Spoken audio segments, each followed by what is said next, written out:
Imagine you get your first real job offer, $42,000 a year. Your parents are thrilled. Your uncle says that's a great start. Your LinkedIn connection sends you a fire emoji. You sit down, do the math, and realize your take-home after taxes is about $2,800 a month. Your rent is $1,800. Your student loan minimum payment is $300. Your car insurance, your phone, your groceries. You haven't eaten yet, and you're already negative $40. So you go back to everyone who was excited for you and say, "Hey, I don't think this actually works." And they look at you like you just said you don't believe in gravity.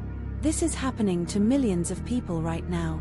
Not just in one city, not just in one industry, across the board, across every major metro area in the country. Young people are running the numbers, watching the numbers not work, and then getting lectured about gratitude by people who bought a house for $65,000 in 1984. And the wild part, the young people refusing to say thank you are not wrong. They're reading the contract correctly. They're just the first generation to do it loudly. Here's the question I want to sit with for the next 20 minutes. If a salary doesn't actually cover your basic expenses, what exactly are you supposed to be grateful for? We're going to explain how the salary system works, why it stopped working, and why the refusal to fake gratitude is one of the most economically rational things Gen Z has ever done. Not morally, not emotionally, economically rational. Those are different things, and the difference matters a lot. There is one central image I want you to hold in your head for this entire video. A conveyor belt. You step onto it, it moves. You feel like you're going somewhere. Someone at the entrance says, "Be grateful you're on the belt." What nobody tells you is that the belt is going left and everything you need in life is moving right. And the gap between you and those things is getting wider every year you stay on. That's the image. Hold on to it. Let me explain what's actually happening. The first thing to understand is that the salary system was not designed to be fair. It was never designed to be fair. Fairness is not a feature of systems. Systems are designed to solve a problem for the person who built them. And the problem the salary system was built to solve was not how do we make sure workers can afford housing. The problem it was built to solve was how do we get consistent labor output at predictable cost. That's it. That's the whole thing. Now, for a long time, those two goals roughly overlapped. You paid someone enough to keep them alive, housed, fed, and healthy enough to come back tomorrow because a dead worker or a sick worker or a homeless worker is bad for productivity. So, the incentives kind of lined up. The belt moved in a useful direction. Then, something happened around the early 1970s that nobody in a position of power wanted to talk about loudly. Wages and productivity decoupled for about 40 years before that. If productivity went up 10%, wages went up roughly 10%, not perfectly, not charitably, but roughly. The belt moved and the destination moved with it. Then slowly the destination kept moving and the belt stopped. Productivity kept climbing. Wages basically flatlined in real terms. By 2025, if wages had kept pace with productivity the same way they did in the post-war period, the median worker would be making somewhere between $80,000 and $90,000 a year. The actual median household income in America is around $60,000. And that's household, not individual. And that number includes massive earners at the top, pulling the average upward. So there's a gap, a large structural compounding gap between what workers produce and what they get paid. And for a long time, this gap was invisible because of free things, cheap credit, cheap housing, and cheap everything from globalized supply chains. You didn't feel poor because you could borrow your way into feeling okay. You could buy a house for a reasonable multiple of your income. You could buy a car without destroying your monthly budget. The belt was slow, but the cost of things was also slow. That's over now. Rent in the average American city has gone up somewhere between 60 and 90% in the last 10 years. In cities like Austin, Nashville, Miami, Phoenix, places that used to be affordable alternatives to New York or San Francisco, median one-bedroom apartments now run between $1,700 and $2,200 a month. Wages in those same cities went up maybe 25% over the same period. So, the belt is the same speed, maybe slower, and the destination is moving significantly faster in the opposite direction. This is not Gen Z being entitled. This is Gen Z being the first group young enough to have no nostalgia for a world where the math worked. Boomers remember when it worked. Gen the 10th has half a memory of when it worked. Millennials spent 15 years being told it would work again any day now. Gen Z looked at all of that, ran the numbers, and said, no, it doesn't. And they're right. Now, let's talk about the gratitude expectation, because that's actually the interesting part of this story. The question isn't just why the math stopped working. The question is why the social response to that broken math is you should be grateful anyway. This is where the conveyor belt gets really interesting to me, because here's what's happening at a systems level. You have an employer. They need labor. You have labor. You want money transaction. Simple. But somewhere in the cultural wiring of salaried work, a layer of emotional obligation got added on top of the transaction. And that layer benefits exactly one side of the deal. Think about what gratitude actually does in this context. If you're grateful, you don't negotiate.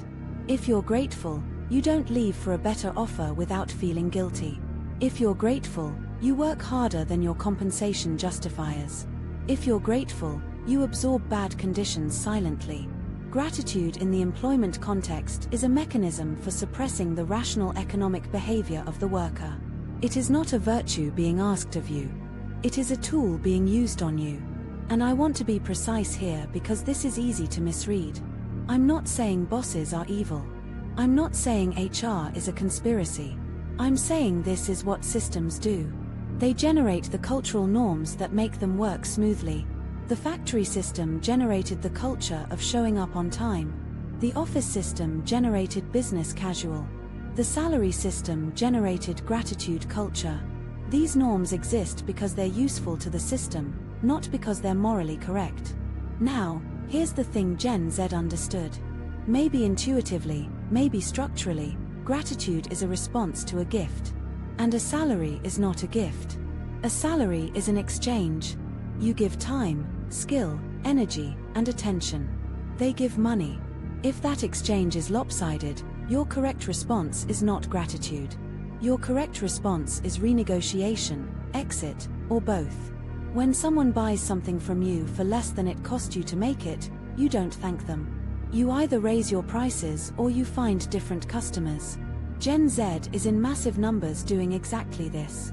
And the people who built their identity around the old gratitude script are calling it entitlement. Let me give you a concrete number to hold on to here, because I think abstract conversations about wages and gratitude miss the actual weight of the problem. The median starting salary for a college graduate in 2025 is around $47,000 a year. That sounds fine until you do it monthly.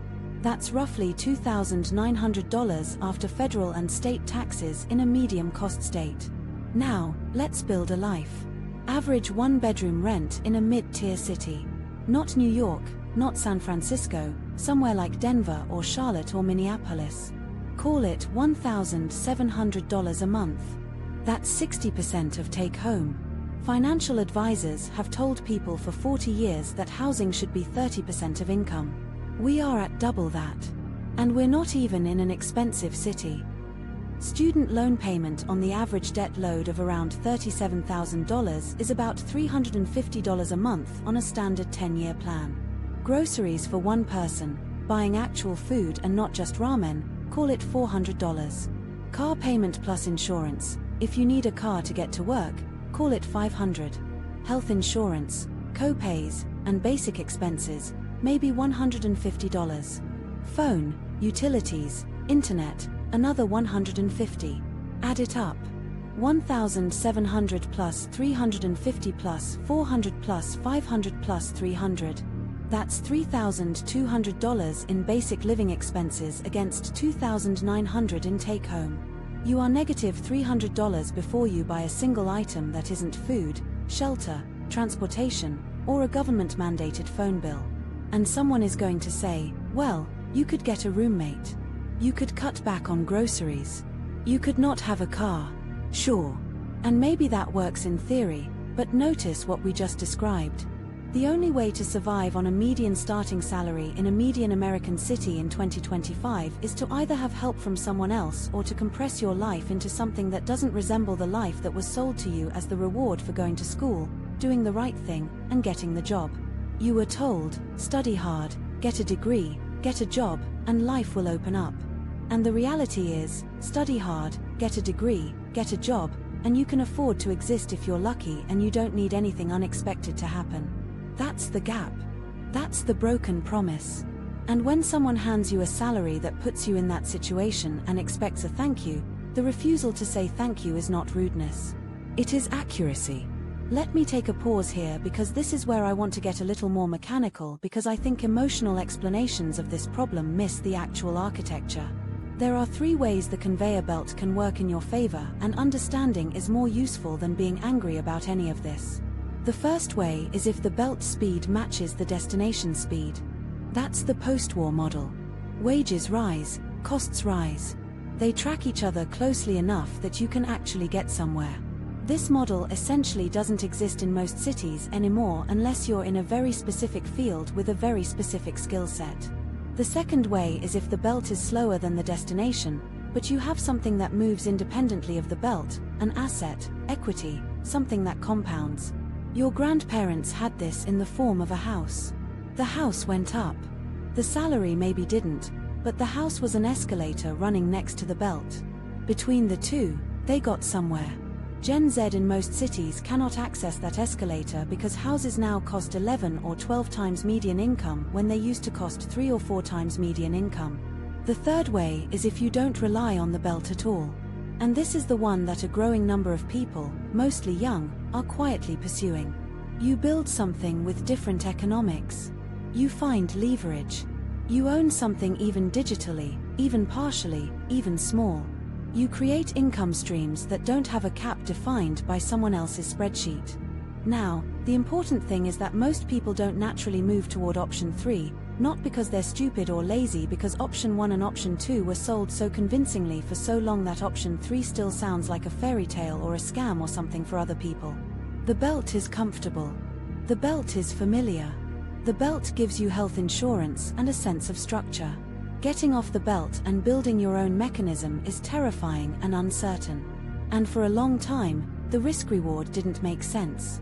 What changed is that the belt stopped moving fast enough to justify staying on it. When option 1 barely covers rent and option 2 is structurally locked out for most people, option 3 stops sounding crazy. It starts sounding like math. It's an all-Philly Z. Here's a quick observation that I think says everything. In 2012, if a 22-year-old told their family they were going to build an online business instead of applying for a corporate job, approximately 90% of dinner tables in America would have produced some version of the same response. That's not real. Get a real job. You need stability. In 2025, if a 22-year-old builds something modest, a newsletter with subscribers, a small agency, a product that sells while they sleep and shows their parents the revenue, the conversation has changed completely. Not because parents got smarter, because the contrast became impossible to ignore. A nephew who makes $65,000 working for a company, commuting 5 days a week, burning his 20s in meetings about meetings, versus his cousin who makes $52,000 working 3 days a week from his apartment with no boss, which one is ahead? The math isn't even close. And more people are running that math. Now, this is what happens when the traditional script stops delivering.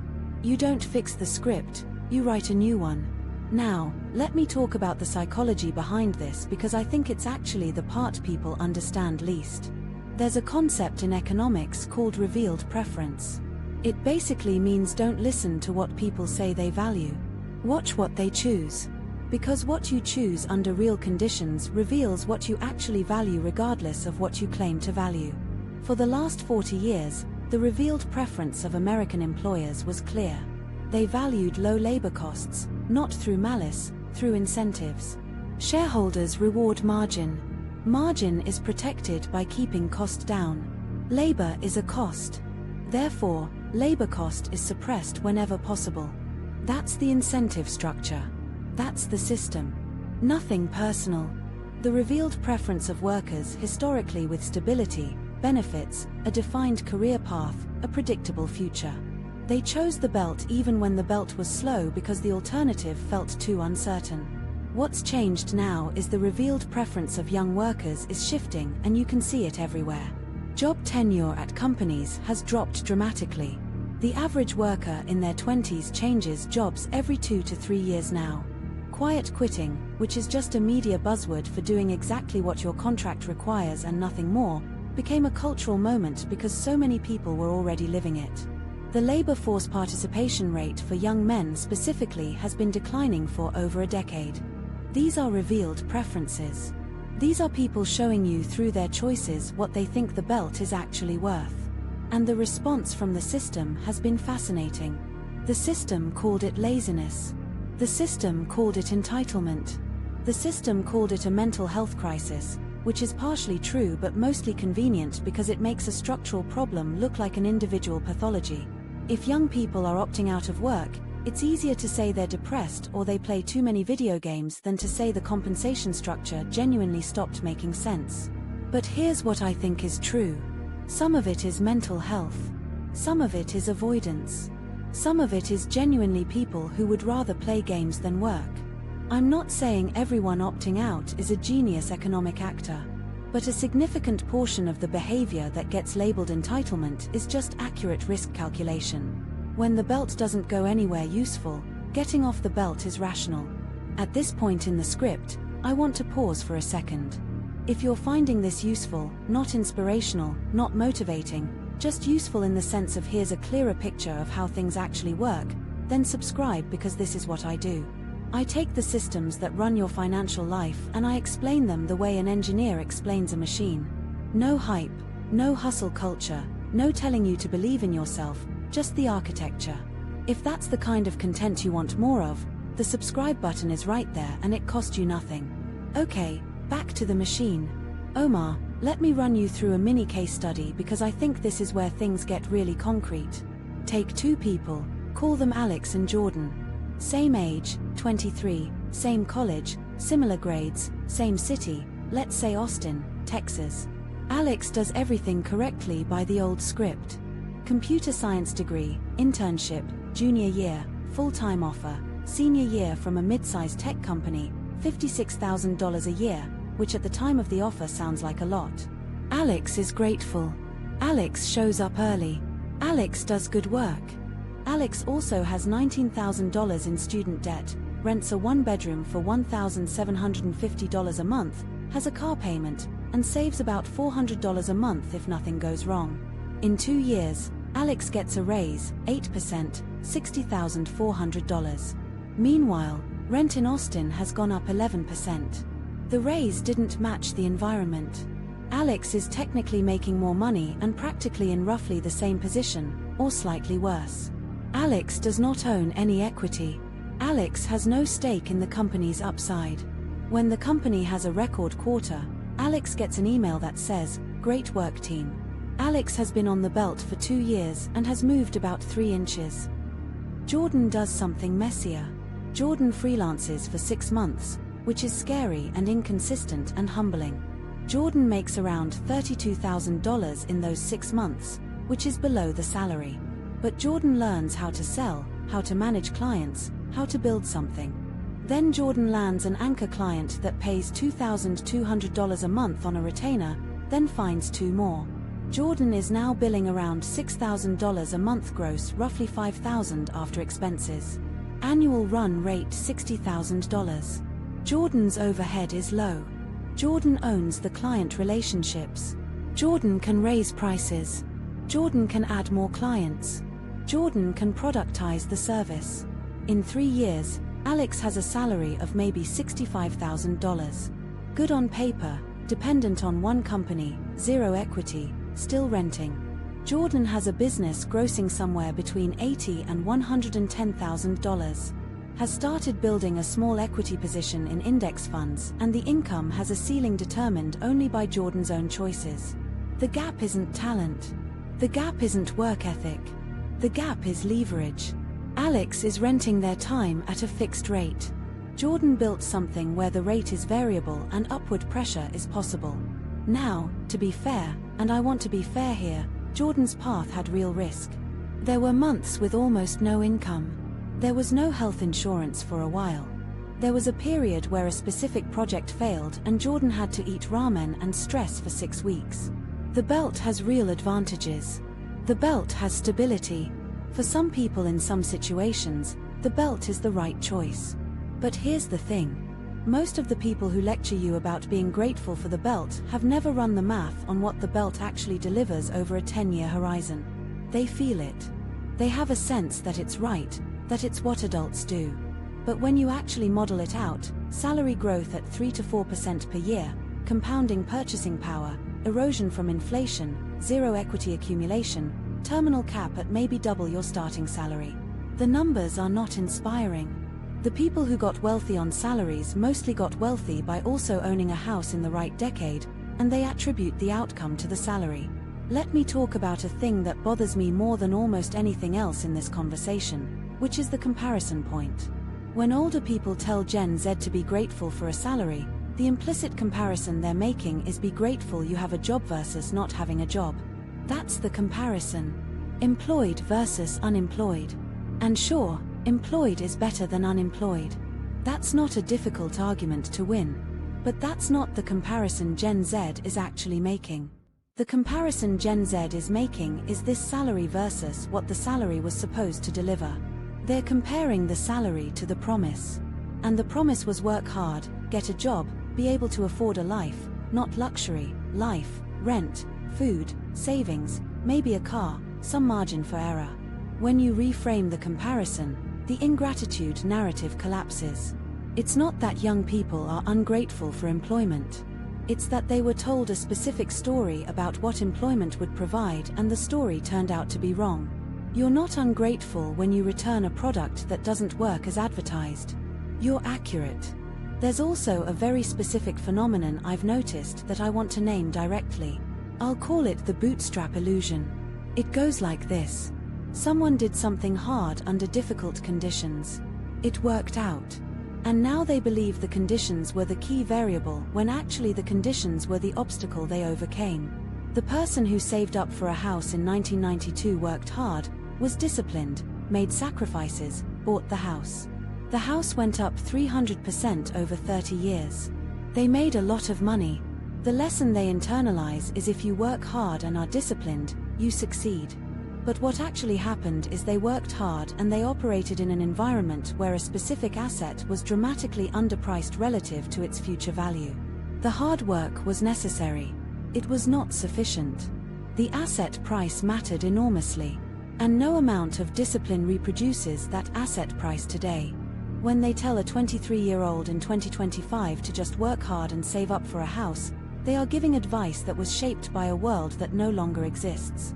The belt was going somewhere useful when they stepped on it. The belt is going a lot less somewhere useful now. The advice is not wrong about effort. It's wrong about environment. But let me go a little deeper because here's the part that most analyses of this topic miss completely. The gratitude expectation is not just a cultural relic. It is an active economic mechanism, and understanding it as a mechanism is what separates the people who escape the conveyor belt from the people who stay on it forever. Here's how it works. If you believe you should be grateful for your salary, you are much less likely to negotiate. The data on this is consistent and significant. Employees who feel deep loyalty and gratitude to their employer negotiate salary increases far less frequently than employees who treat the relationship as a clean business transaction. That difference compounds.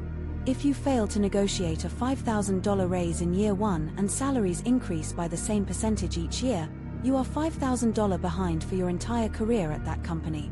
Compounded, that is a very large number.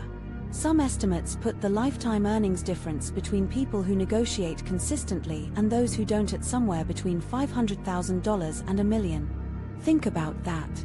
One cultural belief, I should be grateful, potentially cost you $500,000 or more over the course of your career. It doesn't feel like money leaving your hands. It never does. It just feels like being a good, humble person. But the incentive structure doesn't care about your feelings. It just cashes the check. The other mechanism is what I call the effort trap. If you're grateful, You tend to give more than you're paid for. You work extra hours without tracking them. You go above and beyond because you feel a sense of obligation, and the system rationally accepts that gift every single time. You are in effect subsidizing your employer's labor costs with your own time for free because a cultural norm told you it was the virtuous thing to do. Now, to be very clear, working hard matters. Doing excellent work matters not for moral reasons, for leverage reasons. Your reputation is a negotiating tool. Your track record is a negotiating tool. Excellence positions you to extract more from the system. But excellence offered freely without using it as leverage is just a subsidy. The system takes it and says thank you and then promotes someone else who was more strategic about their positioning. You think the problem is that you're not working hard enough? The problem is actually that you're working hard without converting that effort into leverage. Let me do a quick and honest tour of the 3 things most people try when they realize the belt isn't working, and why 2 of them usually fail. The first thing people try is the side hustle as an extension of the same system.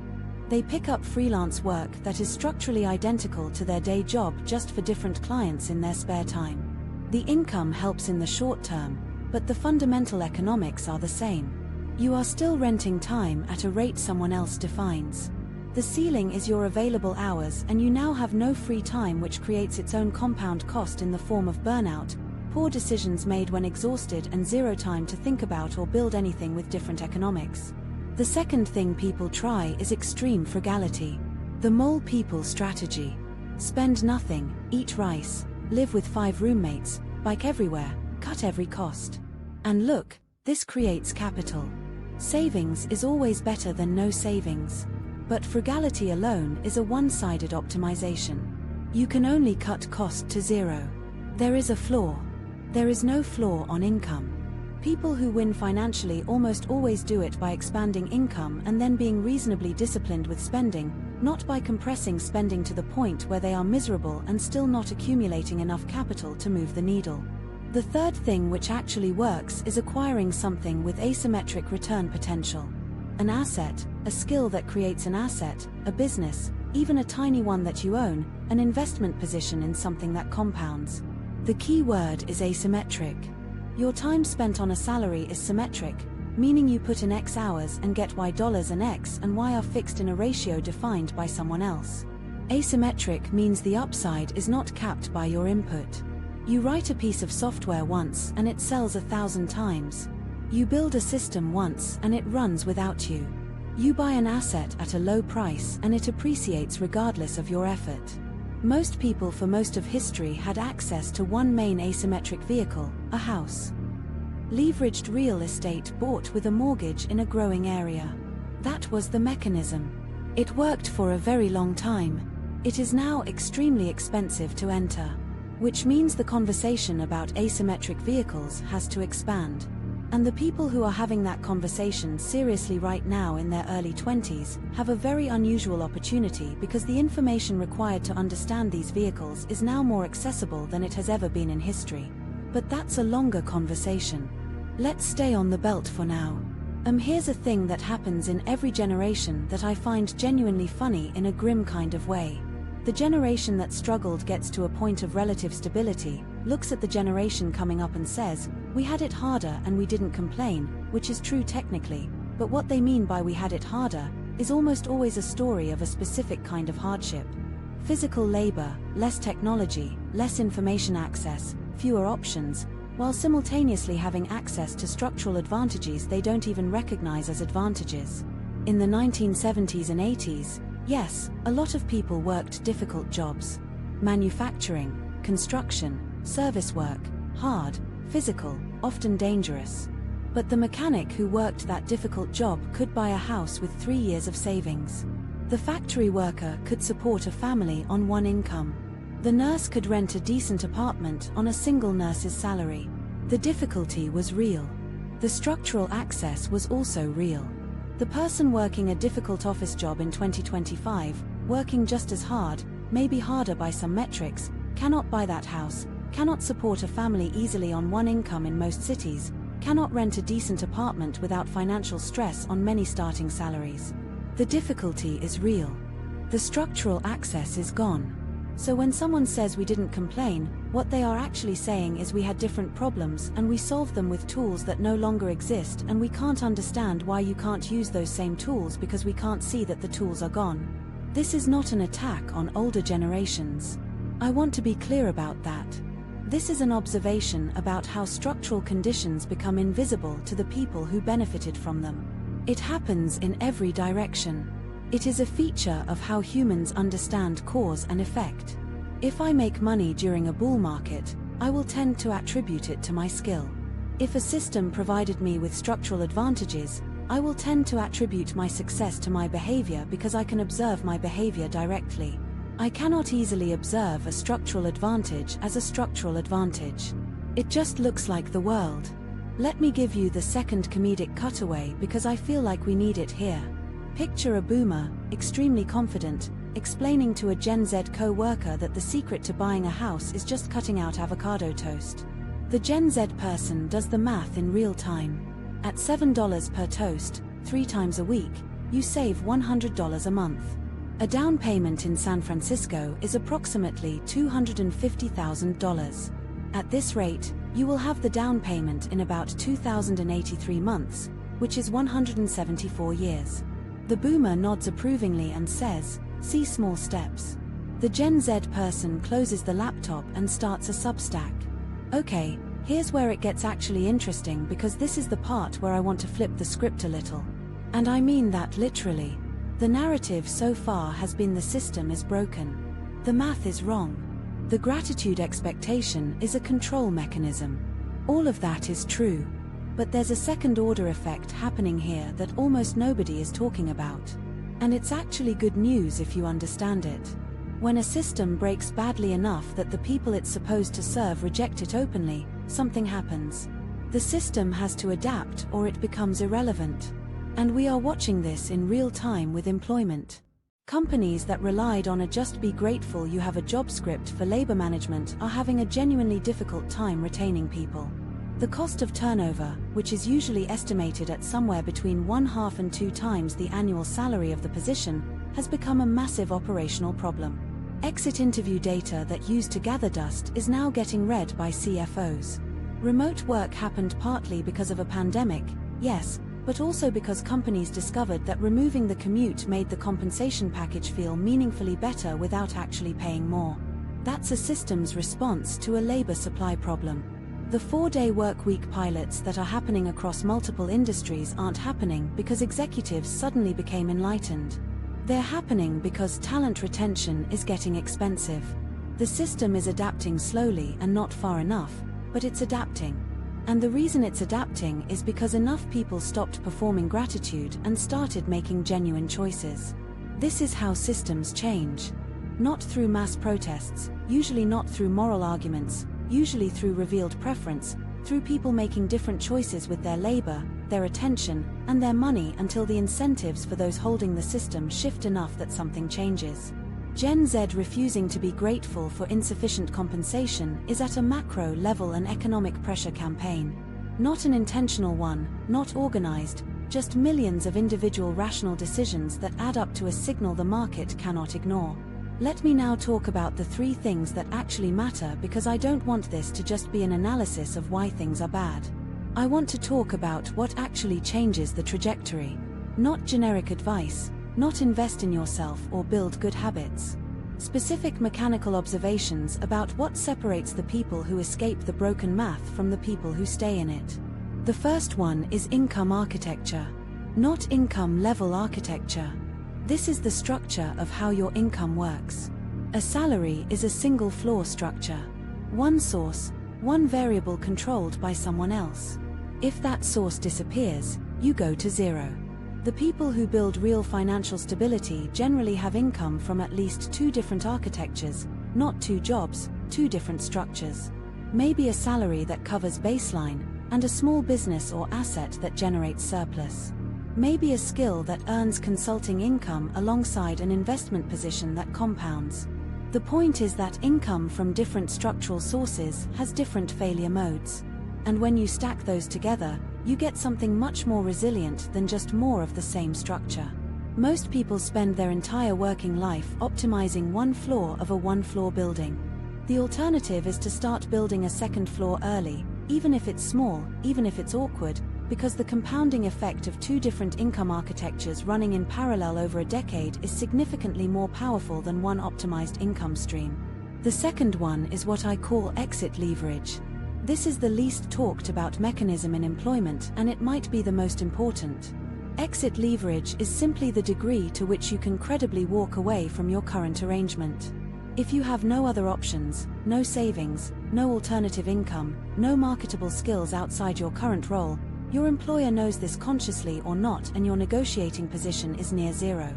If you have savings equivalent to 6 to 12 months of expenses, a developed skill set that other employers would pay for, and ideally some proof of income from a different source, your negotiating position is completely different. The interesting thing about exit leverage is that it often improves the deal you currently have without you ever actually leaving. When an employer senses through your behavior, your confidence, your lack of desperation that you have real options, the treatment changes, compensation reviews get more favorable, opportunities get offered, the dynamic shifts. You don't have to use the leverage, you just have to have it. Building exit leverage should be a deliberate strategy from the first day of your first job, not as a cynical exercise, as a practical one. The goal is never to be trapped, because when you're trapped, the system knows, and it will use that information not through evil intent but through the simple logic of incentives. The third one is position over paycheck. And this is probably the most counterintuitive of the three. So, let me explain it carefully. When most people evaluate a job opportunity, they look at the salary. This is understandable. The salary is the most visible number, but the salary is often the least important variable for medium to long-term financial outcomes. The most important variable is often what the position puts you in proximity to. What skills does it force you to develop? What people does it connect you with? What knowledge do you gain that is not publicly available? What reputation does it build in a field where reputation compounds? What optionality does it create? A 24-year-old who takes a position at a lower salary but learns to manage a profit and loss statement, develops client relationships in an industry with high revenue density, and builds a track record of measurable results, is in a fundamentally different position at 27 than a 24-year-old who took the highest available salary to do work that is easily replaceable and builds no differentiated knowledge. The salary matters, but the position shapes everything downstream. And people who optimize for position over immediate paycheck in their 20s often end up significantly ahead by their 30s for reasons that are entirely mechanical. They built something even inside someone else's system that created options, and options compound. Don, let me return to the conveyor belt one more time before I close this out, because I think there's a nuance to it I haven't fully addressed. The belt isn't evil. I want to be clear about that. For many people in many situations, the belt is the correct choice. If you have dependents, if you're in a high-cost transition moment, if the belt pays enough to let you also build something on the side, if the benefits are materially important to your life, if the position itself is high enough value in terms of learning or network that it justifies the compensation, the belt is not the enemy. The enemy is the belief that the belt is the destination, that if you just keep walking forward on it, eventually you'll arrive somewhere worth arriving at. Because the belt is a transportation mechanism, not a destination. And a lot of people spend their entire working lives treating it like a destination. The refusal to be grateful for a salary that doesn't cover rent is in part a refusal to pretend the belt is a destination. It's a younger generation looking at the mechanism clearly and saying this is not going anywhere useful at the speed it's moving. That recognition is not laziness. That recognition is the beginning of doing something differently. Now, here's something I think about often, and I want to say it directly because I think it's true and important. The people who are most angry at Gen Z for refusing to perform gratitude are in many cases people who did perform gratitude, who showed up, who stayed loyal, who expressed appropriate thankfulness, who believed in the system. And for some of them, the system did not actually reward them. The company downsized, the pension got cut, the middle management career hit a wall. The real estate only worked because they happened to live in the right place. And somewhere in the honest, uncomfortable truth of that is a resentment that has nothing to do with Gen Z at all. It's easier to be angry at a younger person for not respecting the system you sacrificed for than to reckon with the possibility that the system never deserved the sacrifice. That the gratitude was never necessary. That you could have negotiated harder, left sooner, built something, and come out ahead. I'm not saying this to be harsh. I'm saying it because I think it explains the intensity of the cultural response to Gen Z's labor behavior. It's not just frustration. It's something closer to grief. Because if the kids are right that gratitude is not owed, then what does that mean for the people who spend decades extending it?